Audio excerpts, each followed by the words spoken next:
إن الحمد لله نحمده ونستعينه ونستغفره ونعوذ بالله من شرور أنفسنا ومن سيئات أعمالنا من يهده الله فلا مضل له ومن يضلل فلا هادي له وأشهد أن لا إله إلا الله وأشهد أن محمدا عبده ورسوله أما بعد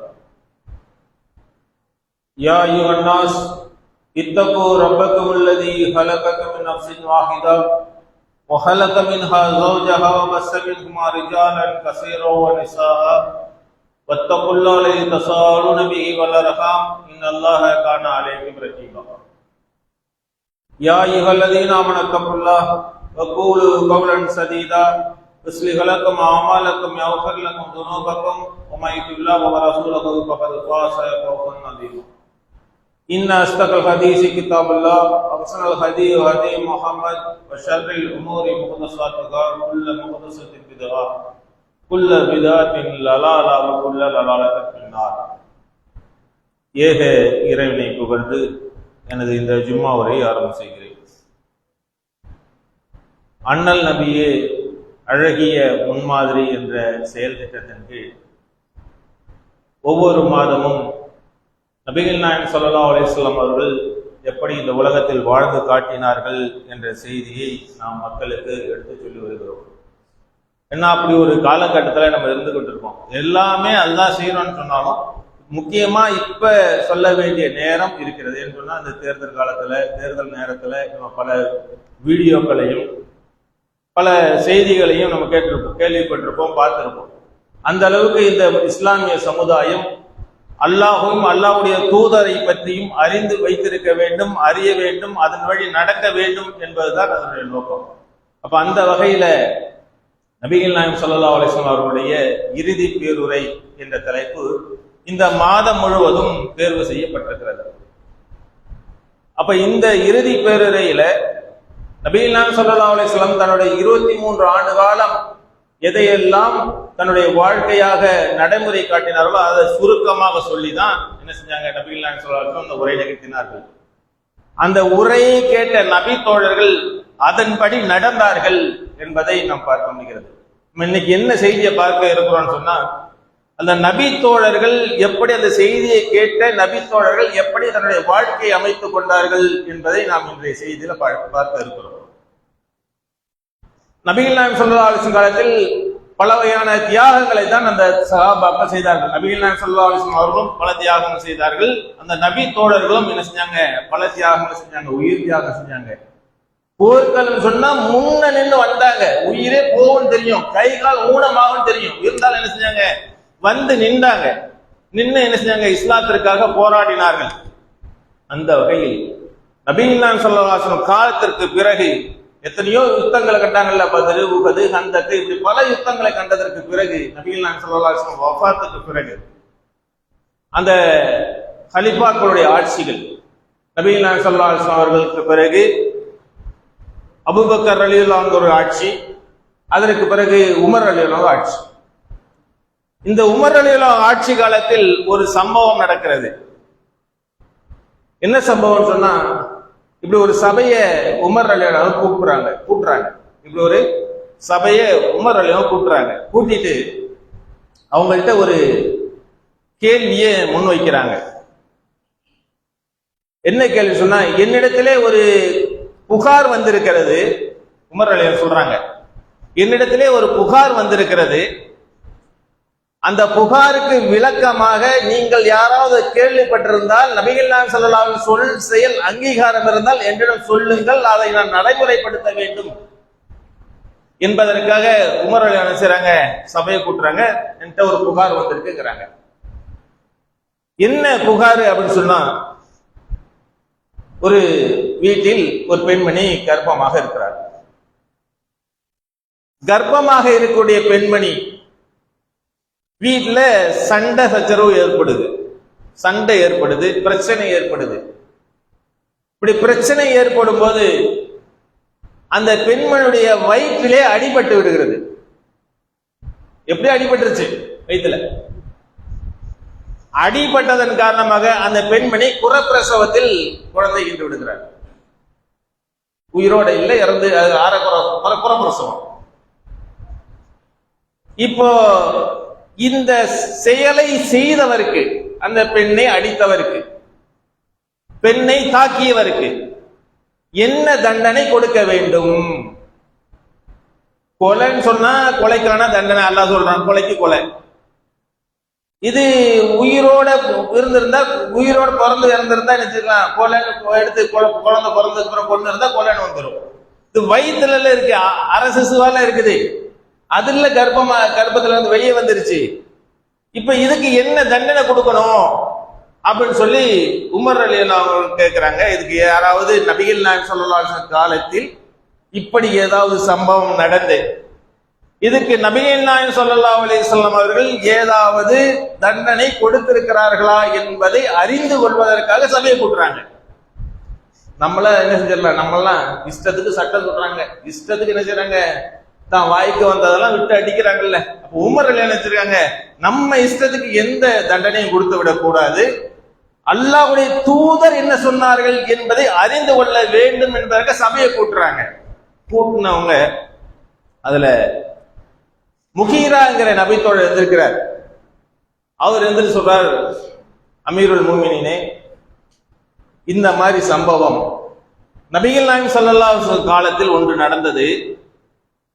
அதற்கு நபிகள் நாயகம் ஸல்லல்லாஹு அலைஹி வஸல்லம் அவர்கள் ஒரு ஆண் அடிமையோ பெண் அடிமையோ விடுதலை செய்ய வேண்டும் என்று சொல்லி தண்டனை குற்றத்தை செய்தவருக்கு கட்டளையிட்டார்கள் என்று சொல்லி முகீரா சொல்கிறார். முகீரா சொன்னா நபித்தோழர் தானே, சொல்றாங்க தானே, சொன்ன உடனே ஏத்துட்டு போயிடணும். நம்மளாம் அப்படிதானே, நம்மளாம் என்னது, அல்லாஹ்வுடைய தூதர் இப்படி சொன்னார்கள் என்று இந்த நபித்தோழர் சொன்னால் நம்ம என்ன செஞ்சிருவோம், அப்படியே ஏற்றுக்கொள்வோம். இப்ப போய் நம்ம ஆய்வு செய்யலாம் முடியாது. என்ன செய்யலாம், முகீராவை போய் நேரடியாக போய் கேட்க முடியுமா? இல்ல அல்லாஹ்வுடைய தூதரத்துக்கு நம்ம போய் கேட்க முடியுமா? இல்ல இன்னொரு நபித்தோழரத்துல கேட்க முடியுமா? நம்ம கேட்க முடியாது. ஆனால் உமர் ரலியல்லாஹு ஒரு நபித்தோழர் சொல்கிறார், முகீராங்கிறது சொல்றாரு, இந்த மாதிரி தண்டனை கொடுத்தாங்கன்னு சொன்ன உடனே சரின்னு ஏத்துக்காம உமர் ரலியல்லாஹு சொல்றாங்க, இது சாட்சியை கொண்டு வாங்கிறார், ஆதாரத்தை கொடுங்க. நபிகள் நாயகம் ஸல்லல்லாஹு அலைஹி வஸல்லம் இந்த தண்டனை தான் கொடுத்தாங்கிறதுக்கு நீங்க ஆதாரத்தை கொடுங்கிறார். இங்க ஆதாரம் தேடுவார் அவரு. ஒரு காலத்து தண்டனை கொடுத்தாங்க, நான் நபித்தோழர் ஆயிட்டு, நான் நபித்தோழர் தானே, நபிகள் நாயகம் ஸல்லல்லாஹு அலைஹி வஸல்லம் சொன்னாங்கிறத நான் சொல்றேன், நீங்க ஆதாரத்தை கேட்கறீங்களே அப்படிங்கிற மாதிரி அவர் என்ன செய்யறாரு, கேட்கிறாரு. கேட்டா நீங்க ஆதாரத்தை கொடுக்கணும். நீங்க என்ன செய்யணும், நபிகள் நாயகம் ஸல்லல்லாஹு அலைஹி வஸல்லம் இதற்கு இந்த தண்டனை தான் கொடுத்தார்கள் என்பதற்கு நீங்கள் ஆதாரத்தை தர வேண்டும் என்று சொல்லி என்ன செய்றாங்க, உமர் ரலியல்லாஹு அன்ஹு கேட்கிறார்கள். கேட்டவங்க அப்படியே போறாரு, போய் கேட்கிறாரு, இந்த மாதிரி உமர் ரலியல்லாஹு அன்ஹு சொன்னாங்க, இதுக்கு நபிகள் நாயகம் ஸல்லல்லாஹு அலைஹி வஸல்லம் இந்த மாதிரி சம்பவத்திற்கு நபிகள் நாயகம் ஸல்லல்லாஹு அலைஹி வஸல்லம் இந்த தண்டனை தான் கொடுத்தார்கள் என்பதை யாராவது கேள்விப்பட்டிருக்கிறா என்று சொல்லி என்ன செய்றாரு, அவர் கேட்கிறாரு. கேட்டதுக்கு அப்புறம் முஹம்மது பின் மஸ்லமா அப்படிங்கிற நபித்தோடு சொல்றாரு, ஆமா நானும் இதை என்ன செஞ்சிருக்கேன், நபிகள் நாயகம் ஸல்லல்லாஹு அலைஹி வஸல்லம் கேள்விப்பட்டிருக்கிறேன். நபிகள் நாயகம் ஸல்லல்லாஹு அலைஹி வஸல்லம் இதற்காக ஒரு ஆண் அடிமையோ பெண் அடிமையோ விடுதலை செய்ய வேண்டும் என்று சொன்னார்கள் என்று சொல்லி உமர் ரலியல்லாஹு அன்ஹு சொன்னதுக்கு பிறகுதான் உமர் என்ன செஞ்சாங்க, அந்த தண்டனையை கொடுத்தார்கள் என்று பார்க்க முடியும். இது புகாரில 6910வது செய்தியாக என்ன தண்டனைங்கிற செய்தி மட்டும், சுருக்கமான செய்தி மட்டும் நினைச்சிருக்கு, அந்த செய்தியில பதிவு செய்யணும். இதெல்லாம் வரலாற்று செய்திகள். அந்த 6915 இந்த தண்டனைக்கு இந்த மாதிரி குறை பிரசவத்தில் தண்டனையால் ஒரு சண்டையில குறைப்பிரசவம் ஏற்பட்டால் என்ன செய்யணும்? ஆண் அடிமையோ பெண் அடிமையோ விடுதலை செய்யும் என்று சொல்லி நபிகள் நாயகம் ஸல்லல்லாஹு அலைஹி வஸல்லம் சொன்னார்கள் என்ற செய்தி புகாரில 6910 செய்தியாக பதிவு செய்யப்பட்டது. அப்ப நபிகள் நாயகம் ஸல்லல்லாஹு அலைஹி வஸல்லம் காலத்துக்கு பிறகு அந்த நபி தோழர்கள் ஒரு செய்தியை சொல்வார்கள் என்று சொன்னால் அதற்கு ஆதாரத்தை தேடி இருக்கிறார்கள். என்ன செஞ்சிருக்காங்க அவங்க? நம்ம ஒரு செய்தியை சொல்றோம்னா என்ன செய்யணும்? அதுக்கு ஆதாரம் எங்கன்னு கேட்கணும். இப்ப தர்கா வழிபாடுங்கிறாங்க. நபிகள் நாயகம் ஸல்லல்லாஹு அலைஹி வஸல்லம் எந்த தர்கா வழிபட்டார்கள் என்ற ஆதாரத்தை கொடுங்கள் என்று கேட்கணும் இல்ல? அதே போல தொழுகு முடிந்ததற்கு பிறகு கூட்டுதுவா ஓத வேண்டும் என்று சொல்லி ஓதிக்கொண்டிருக்கிறார்களே, அதற்கு ஆதாரத்தை கொடுங்கள். நபிகள் நாயகம் ஸல்லல்லாஹு அலைஹி வஸல்லம் கொண்ட செய்தார்கள் என்ற ஆதாரத்தை கொடுங்கள். அதே போல மரணத்திற்கு பிறகு அடக்கம் செய்துவிட்டு அங்குதான் உட்கார்ந்து தல்கின் அதெல்லாம் ஓதுறாங்கல்ல, அதுக்கு நபிகள் நாயகம் ஸல்லல்லாஹு அலைஹி வஸல்லம் செய்தார்கள் என்பதற்கு ஆதாரத்தை கொடுங்க என்று நம்ம கேட்டோம்னா எதுக்கு எடுத்தாலும் ஆதாரம் கேட்கிறாங்க. எதுக்கு எடுத்தாலும் என்ன ஆதாரம் வருஷம் வருஷம் காலகாலமா செய்துட்டு இருக்கு இல்லையா? இது பத்தாதான் எங்க அஜரத் செஞ்சாரு, அந்த அஜரத் செஞ்சாரு, அந்த அஜரத் செஞ்சாரு, நீங்க என்ன ஆதாரத்தை கேட்கறீங்கிறாங்க. உமர் ரலியல்லாஹு அன்ஹு அவர்கள் நபி தோழருக்கே ஆதாரம் கேட்டிருக்கிறார்கள்.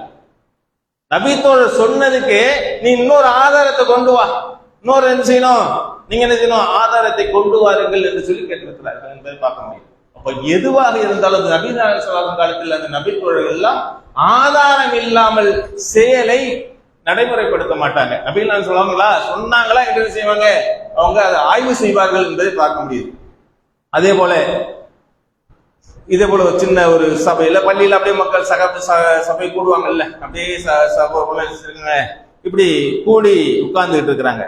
இப்படி கூடி உட்கார்ந்துட்டு இருக்கும்போது அபூ ஹுரைரா ஒரு செய்தியை சொல்கிறார். நமக்கு எல்லாருக்கும் தெரிஞ்ச செய்தி, நமக்கு அதெல்லாம் ரொம்ப ஈஸியான செய்தி. ஏன்னா நமக்கு அடிக்கடி கேள்விப்பட்டுட்டோம், அதனால நமக்கு அப்ப ஈஸியான செய்தியா போகுது. அப்ப நபி தோழர்கிட்ட செய்தி ஒண்ணு வரும்போது புதிய செய்தி தானே. இப்படி சொன்னாங்க அப்படின்னா அது நபிகள் சொன்னாங்களா என்பதை உறுதிப்படுத்த வேண்டிய என்ன செய்வாங்க, அவங்க ஒண்ணு ஆய்வு செய்வாங்க. அந்த சகாபாக்கள் நபிகள் சொன்னாங்க அப்படிங்கிறதுக்கு அபூ ஹுரைரா ஒரு செய்தி சொல்கிறார். என்ன செய்தின்னு சொன்னா, ஒரு நல்லடியாராக இருந்து மரணித்து விட்டார்.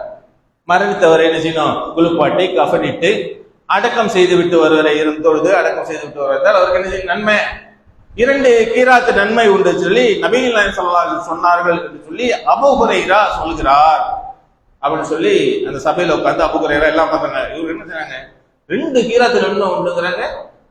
எப்படி இவ்வளவு அல்லாஹ் தருவான்? எப்படி 2 கீராத்துன்னா சாதாரண விஷயமா?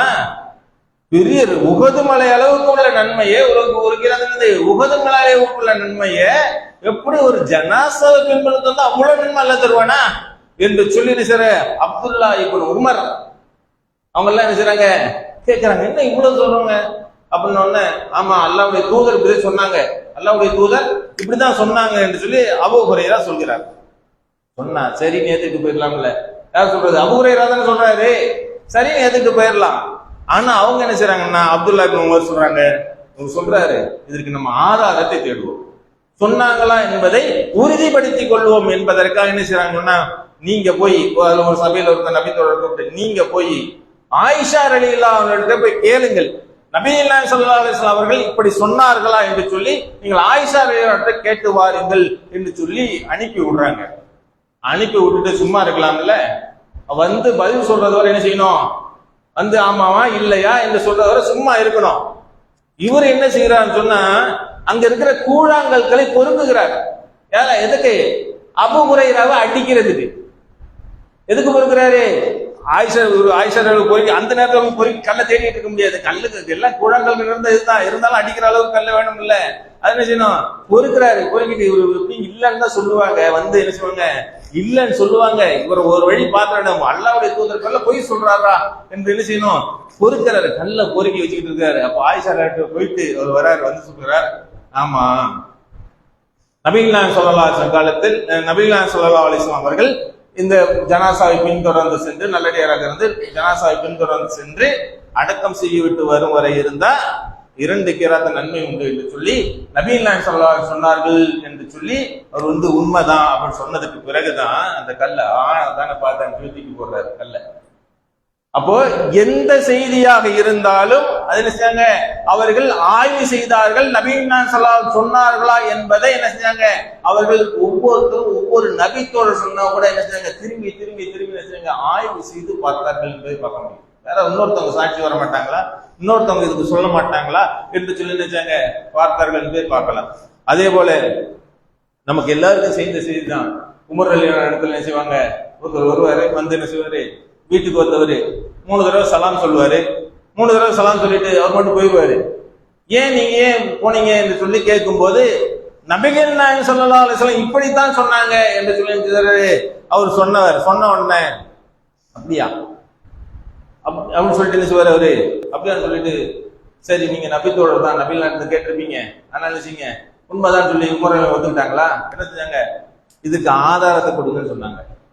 3 முறை ஒரு வீட்டுக்கு போய் சலாம் சொல்ல வேண்டும், சலாத்துக்கு பதில் இல்லை அல்லது நமக்கு பதில் தரவில்லை என்று சொன்னால் திரும்பிவிட வேண்டும் என்பதற்கு என்ன ஆதாரம் நீங்க கொடுங்கன்னு சொல்லி சொன்னவர்கிட்ட கேட்கிறாங்க. அவரு கணக்கடையா போறாரு, தெருவா போறாரு, யாராவது கேட்டிருக்கீங்களா இந்த மாதிரி சொல்லி அவர் கேட்கிறாரு. அங்க ஒரு கடையில ஒரு கடத்தல ஒரு சின்ன ஒரு பையன் நான் கேட்டிருக்கேன் அப்படிங்கிறாரு.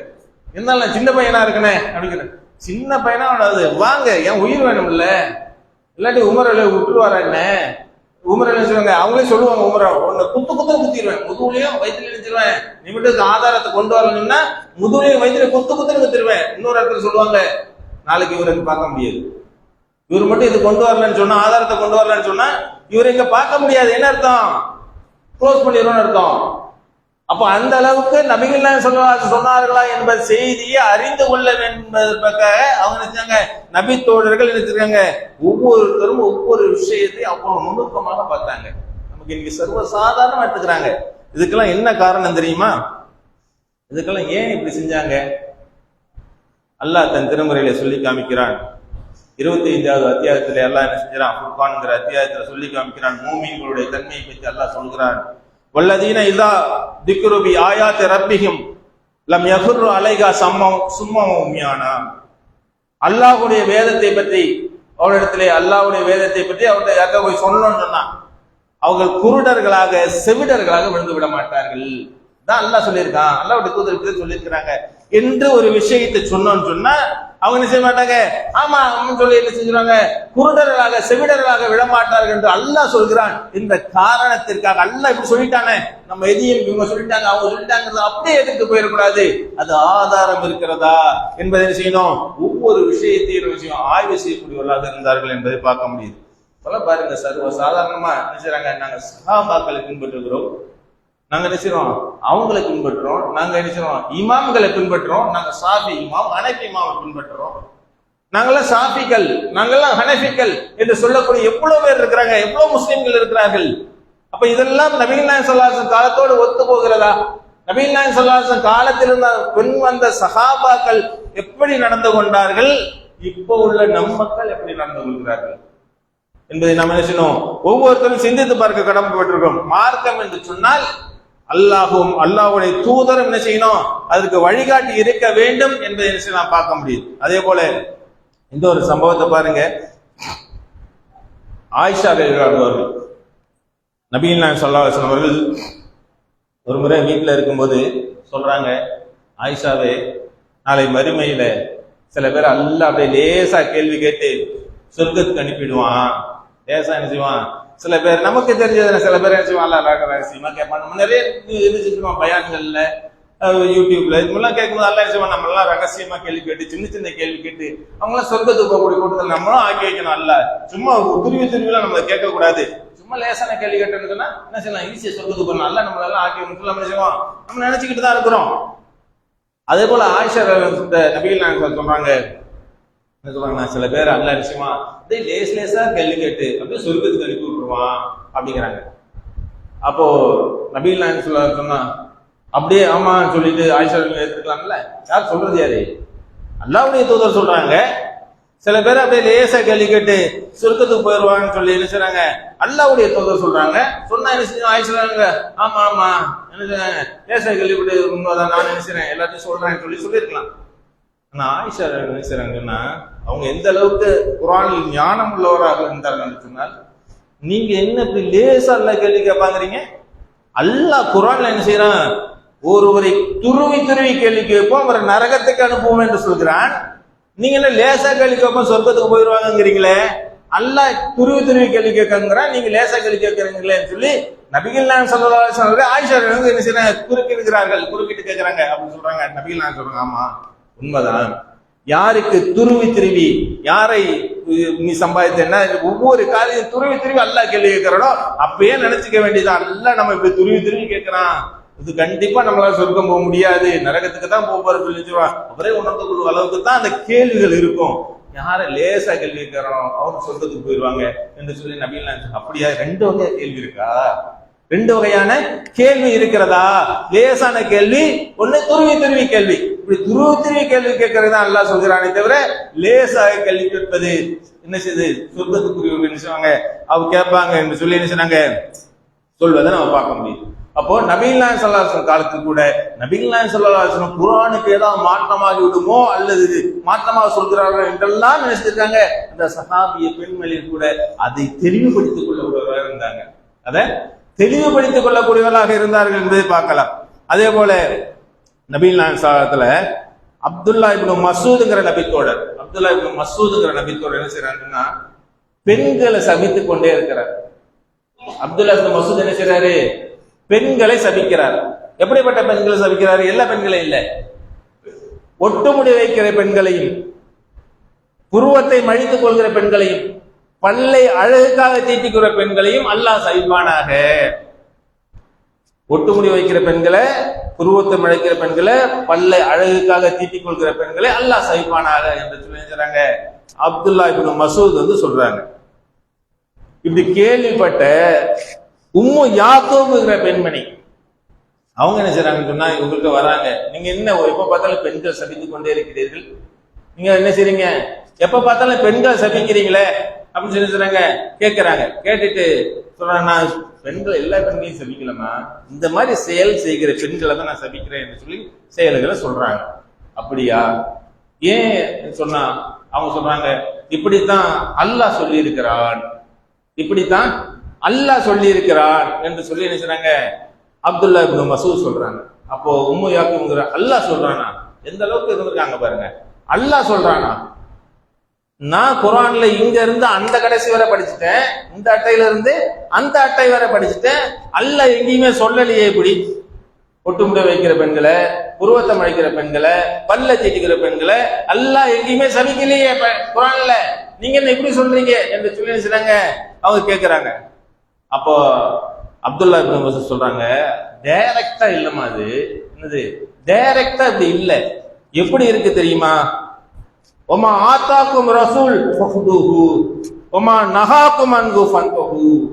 அல்லாஹ்வுடைய தூதர் எதை விட்டு தடுத்தார்களோ, எதை ஆகமாக்கினார்களோ அது ஆகமாக்கி கொள்ளுங்கள், அல்லாஹ்வுடைய தூதர் எதை உங்களை விட்டு தடுத்தார்களோ அதை நீங்கள் விலகிக் கொள்ளுங்கள் என்று அல்லாஹ் சொல்றானா இல்லையா? ஆமா, அல்லாஹ் சொல்றான். அதுதான் நபிகள் நாயகம் ஸல்லல்லாஹு அலைஹி வஸல்லம் அவர்கள் இப்படி செய்கிற பெண்களை அல்லாஹ்வுடைய தூதர் சபித்தார்கள், அதனால் நானும் சபிக்கிறேன் என்று சொல்லி நினைச்சாங்க. இவங்க சொல்றாங்க. சரின்னு ஒத்துக்கலாம்ல? சரின்னு, ஆமா அல்லாஹ்வுடைய தூதர் சொல்லிட்டாங்க, சரின்னு சொல்லி என்ன செய்யணும்? அது உண்மைதான் அப்படின்னு சொல்லி அவங்க ஏத்துட்டு போயிடணும். அதுக்கப்புறம் இவங்க வைக்கிறாங்க வேற கேள்விய.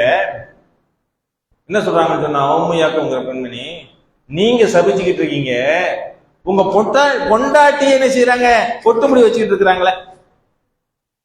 நீங்க சொல்றீங்க ஒட்டுமுடி வைக்கிற பெண்கள் எல்லாம் சபிக்கிறான்னு சொல்லி, ஆனா உங்க பொண்டாட்டியே ஒட்டுமுடி வைக்கிறாங்களே அப்படின்னு சொல்லி சொல்றாங்க. உம்மு யாக்கூப்ங்கிற பெண்மணி சொல்றாங்க. அப்போ அவர் சொல்றாரு, சரிம்மா, என் பொண்டாட்டி ஒட்டுமுடி வைக்கிறாங்களா? நீங்களும் பெண்மணி தானே, என்னுடைய மனைவி பெண்மணி தான், போங்கம்மா வீட்டுக்குள்ளார. ஏன்னு சொன்னா இன்னைக்கு எந்த ஒரு செயலாக இருந்தாலும் யாரையாவது ஒரு குற்றம் சாட்டணும்னு வச்சுங்களேன், ஒரு குறை சொன்னோம்னு வச்சுங்களேன், நீங்க இப்படி நடக்கிறீங்க அப்படி நடக்கிறீங்கன்னு சொன்னா மனிதனுக்கே உள்ள இயல்பு நம்மள்கிட்ட உள்ள குறையாக திருப்பி அதே மாதிரி வேற ஏதாவது நம்மளை பத்தி கேட்பாங்க.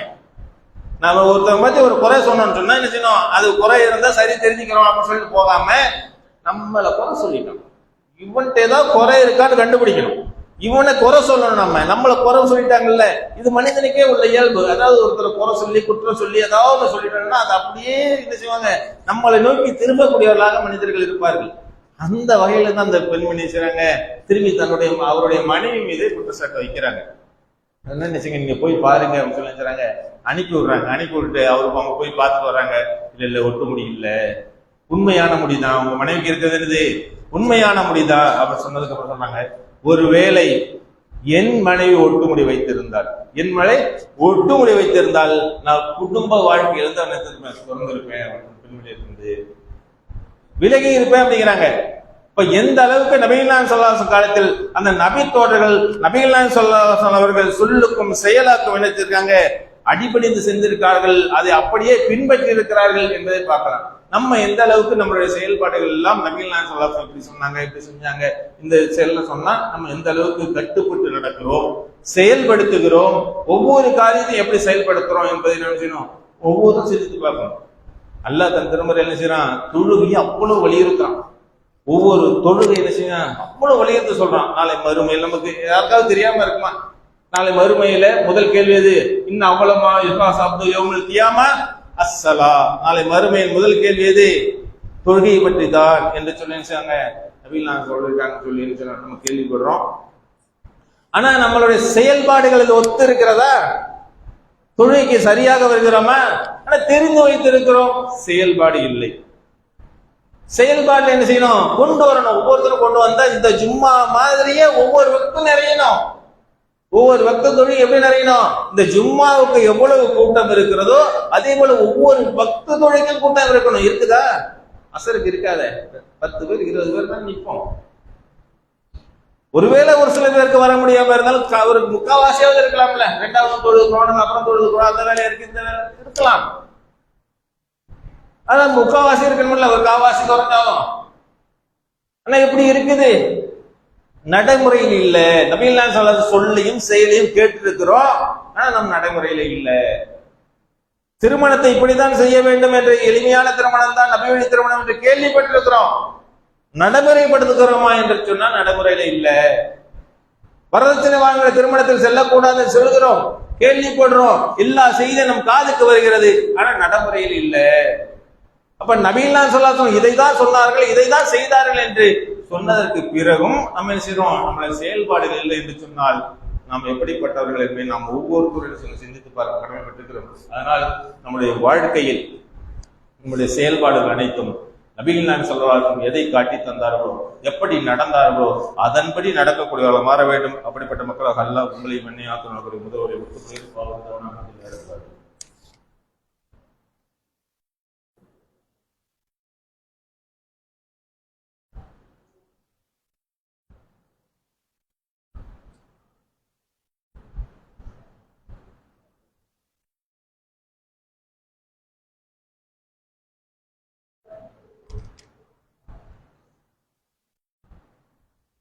அல்ஹம்துலில்லாஹ். அழகிய அண்ணல் நபியே, அழகிய முன்ன மாதிரி என்ற தலைப்பிற்கு நபிகள் நாயகம் ஸல்லல்லாஹு அலைஹி வஸல்லம் அவர்கள் தன்னுடைய கடைசி ஹஜ்ஜில் ஒரு ஹஜ் தான் செஞ்சிருக்கிறாங்க. அந்த கடைசி ஹஜ்ஜின் போது மொத்த 23 ஆண்டுகால தன்னுடைய வாழ்க்கையினுடைய சாராம்சத்தை சுருக்கமாக என்ன செஞ்சாங்க, மக்களிடத்திலே உரை நிகழ்த்தினார்கள். இணை வைப்பிலிருந்து மக்களை விளக்கினார்கள், இணை வைப்பு கூடாது என்றார்கள். அதுதான் ஆரம்பத்திலிருந்தே சொன்னாங்க. ஆரம்பத்திலிருந்தே நபிகள் நாயகம் ஸல்லல்லாஹு அலைஹி வஸல்லம் அந்த காலத்து அரபுகள் அல்லாஹுவை அறிந்து வைத்திருந்தார்கள், அல்லாஹுவை தான் அவர்கள் வணங்கினார்கள். கூடுதலாக என்ன செஞ்சாங்க, அதோடு சேர்த்து லாத்து உஸ்ஸா மனாத்து என்ன செஞ்சாங்க, இப்படி வணங்கினாங்க. எந்த அளவுக்கு சொன்னா, இஸ்லாத்தை ஏற்றுக்கொண்ட பிறகு சஹாபாக்கள் என்ன செய்யறாங்கன்னா, ஹஜ்ஜிக்கு போறாங்கல்ல, ஹஜ்ஜிக்கு போகும்போது உம்ராக்கெல்லாம் போவாங்கல்ல, அப்போ இந்த லாத்து உஸ்ஸா மனாத்தெல்லாம் அந்த தொங்கோட்டம் ஓடுவாங்கல்ல சஃபா மருவாக்கு இடையில, அங்க அந்த சிலைகள்லாம் வைக்கப்பட்டிருக்கும். அதனால இவங்க என்ன செய்வாங்கன்னு சொன்னா, எப்படி இந்த மக்கா வெற்றிக்கு முன்னாடி எப்படி இது நம்ம எந்த அளவுக்கு இருந்திருக்காங்க, எப்படி நம்ம இதுல போறது, எப்படி சஃபாவுக்கு மருவாக்கு எல்லாம் சிலைகளா இருக்குத, எல்லாம் சிலைகளா இருக்குத, நம்ம எப்படி போறது, போனா அது வரை நம்ம வணங்கிட்டோங்கிற வந்துருமோ என்று என்ன செஞ்சாங்க, ஒரு தயங்கினார்கள் என்பதை பார்க்கலாம். அப்ப அவங்க இணை வைப்பு என்று சொன்னால் அந்த அளவுக்கு என்ன செய்யாங்க, ஒவ்வொரு விஷயத்தையும் பார்த்து பார்த்து செய்யக்கூடிய சகாபாக்கள். இன்னைக்கு சர்வ சாதாரண செய்து அந்த தர்கா என்ன இந்த தர்கா என்ன, தர்கா வழிபாட்டில் மூழ்கி இருக்கக்கூடியவர்களாக முஸ்லிம்கள் இருக்கிறார்கள். யார் அவங்க? அல்லாவுக்கு அவங்களுக்கு என்ன சம்பந்தம்? அவங்கள்ட்ட ஏன் கேட்கணும்? அவங்க யார் இந்த உலகத்துல? அவங்க சாதாரண மனிதர்கள் தானே. நல்ல காரியங்கள் செய்திருக்கட்டுமே, அதற்கான அல்லாஹ் அவங்களுக்கு கூலியை கொடுப்பான மாட்டான மறுமையில. நல்ல காரியங்கள் செய்திருந்தா அதுக்கான கூலி எங்க கிடைக்கும்? அல்லாஹ்விடத்துல தானே கிடைக்கும். நம்ம ஏன் அவர்கிட்ட போகணும்? நமக்கும் அவருக்கு என்ன சம்பந்தம்? நமக்கு அல்லாஹ்னு ஒருத்தர் இருக்கிறானா இல்லையா? அல்லாஹ் ஒருவன் போதாதா நமக்கு? அடியானுக்கு அல்லாஹ் ஒருவன் போதுமானவன் இல்லையா? அல்லாஹ்ட்ட கேட்காம தர்காவுல போய் நின்று வழிபடக்கூடியவர்களாக முஸ்லீம்கள் நிறைய இருக்கிறாங்க. அங்க போய் கயிறு கட்டக்கூடியவர்கள், காயத்தை கட்டக்கூடியவர்கள், இப்படி என்ன செய்றாங்க? நிறைய முஸ்லீம்களை பார்க்கும்போது இன்னுமா நம்மளுடைய சமுதாயத்துக்கு செய்தி சென்று கொள்ளவில்லை என்ற செய்தி நமக்கு என்ன செய்யுது? எவ்வளவு வருஷமா நம்ம சொல்லிக்கிட்டு இருக்கிறோம். எவ்வளவு வருஷமா நினைச்சிடும் தர்காவுக்கு போக கூடாது, அது இணை வைப்புன்னு சொல்லி எத்தனை வருஷம், 1-2 வருஷமா சொல்றோம். 30-40 வருஷமா நம் ஜமாத் அதுக்கு முன்னாடி வேற சொல்லியிருப்பாங்க. நாம் வந்ததற்கு பிறகு கூட நினைச்சிடும் சொல்லிக்கொண்டே இருக்கிறோம். ஆனா என்ன செய்யல, மக்கள் உள்ளத்துல போய் சேரல. அதே போல பாருங்க, புதுசா ஒரு கூத்தாடி ஒரு கட்சி ஆரம்பிச்சு அதன் பின்னால் முஸ்லீம் சமுதாயம் செல்கிறது என்று சொன்னால் எந்த அளவுக்கு மோசமான ஒரு சமுதாயம். அப்போ அவங்களுக்கு இஸ்லாம் என்ன போய் சேர்ந்திருக்கு? அப்ப இது புர்கா போட்டுக்கிட்டு அல்லாஹ்வுடைய தூதரை நேசிக்க வேண்டிய சமுதாயம் தலைவனாக யாரையோ தூக்கி வைத்து உயிருக்கு மேலாக நேசிக்கிறது. உயிருக்கு மேலாக ஒரு கூத்தாடி நேசிக்குது. அவனுக்கு என்ன இருக்குது? அவனுக்கு என்ன மார்க்கம் இருக்கிறதா? இஸ்லாம் இருக்கிறதா? என்ன செய்றாங்க? தலைக்கு மேல வச்சு ஆடுறாங்க. புருஷனை விட எனக்கு அவன் தான் மேலுங்கிறாங்க. இஸ்லாமிய சமுதாயம் இருக்குது.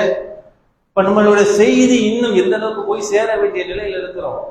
இன்னும் நம் செய்தி எவ்வளவு கொண்டு போய் சேர்க்க வேண்டிய நிலையில் நம்ம இருந்து கொண்டிருக்கிறோம் என்பதை ஒவ்வொருவரும் புரிந்து கொள்ள வேண்டும். நம்ம சொன்ன செய்தி கொஞ்சம் மக்களுக்கு தான் போய் சேர்ந்திருக்கு. நம்ம சொல்கிற செய்தி கொஞ்சம் மக்களுக்கு தான் போய் சேர்ந்திருக்கு. இன்னும் நிறைய மக்களுக்கு அல்லாஹும் அல்லாஹ்வுடைய தூதரும் காட்டி தந்த வழிமுறை போய் சேரணும். வட்டியில் முழுக்கூடிய நபிகள் நாயகம் கடைசி ஹஜ்ஜில் சொன்னாங்க, வட்டியை நான் என்ன செய்றேன், என் காலில் போட்டு மிதிக்கிறேங்கிறாங்க. யார் வட்டி வாங்குற எல்லாத்தையும் சபிக்கிற சொல்லி சொன்னாங்க நபிகள் நாயகம். வட்டியின் சாயலே நம்மள்ட்ட இருக்க கூடாதுங்கிறாங்க. ஆனால் இன்று வட்டியில் மூழ்கக்கூடியவர்களாக நம் சமுதாயம் எவ்வளவு இருக்கிறாங்க. வட்டியில மூழ்கி கிடக்கிறாங்களே. தவணை முறையில வீட்டில் பொருளை வாங்க வேண்டும் என்பதற்காக தவணை முறையில் வாங்கக்கூடியவர்களாக இருக்கிறார்கள். ஒரு பொருளை வாங்க வேண்டும் என்பதற்காக நகையை கொண்டு போய் அடமானம் வைக்கிறார்கள். பொருளும் என்ன செய்யுது? ஒரு உதாரணத்துக்கு ஒரு டிவி வாங்கணும்னா என்ன செய்யறாங்க? டிவியோ அல்லது ஃப்ரிட்ஜோ அல்லது பெரிய ஒரு இதோ வாங்க செய்யறாங்க, நகையை கொண்டு போய் அடமானம் வைத்து டிவியை வாங்குகிறார்கள்.